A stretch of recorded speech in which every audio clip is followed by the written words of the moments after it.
The three men had two charges against them. One of them was consumption, which had a possible sentence of 4 years, which is what they got. The other charge against them was possession with the intent to distribute, and that could have had a potential sentence of 15 years, but those charges were dropped. So interesting. Could have gone as much as 15 years. Serious allegations of torture at the very beginning of the arrest. What are these all about? Yeah, there have been these allegations of torture that have lingered throughout this case. What happened, John, is these men were arrested in July. They said they were picked up by police, subsequently taken to the desert and then to a hotel room where two of the boys were staying. And they said they were subjected to electrical shocks via taser. They also said they had guns held to their heads. This is very serious than the allegations. Very serious allegations. The police have flatly denied all those allegations.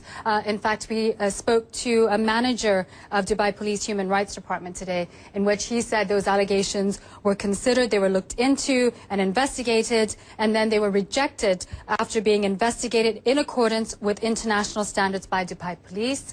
We also had one of the defense lawyers who spoke about some of those torture allegations after the verdict was announced in court today.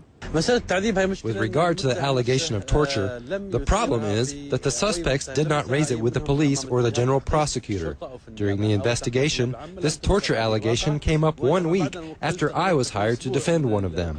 At that time, he said he was tortured. Still, Reprieve, which is a UK legal charity that campaigns for prisoner rights, had appointed a lawyer to this case, and they questioned the independence of that investigation, and they have repeatedly called for a complete independent medical inquiry from the start, John. Not surprisingly, this went all the way to the top with Prime Minister David Cameron coming on the eve of a visit by the President of the UAE, Sheikh Khalifa, a state visit being received by the Queen. So very sensitive in terms of timing.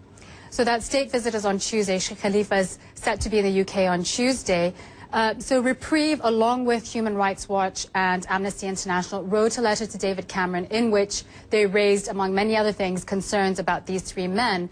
David Cameron responded saying he was also concerned about those allegations, and he said Britain would press for an independent, impartial investigation. So it went right all the way up to the top, John.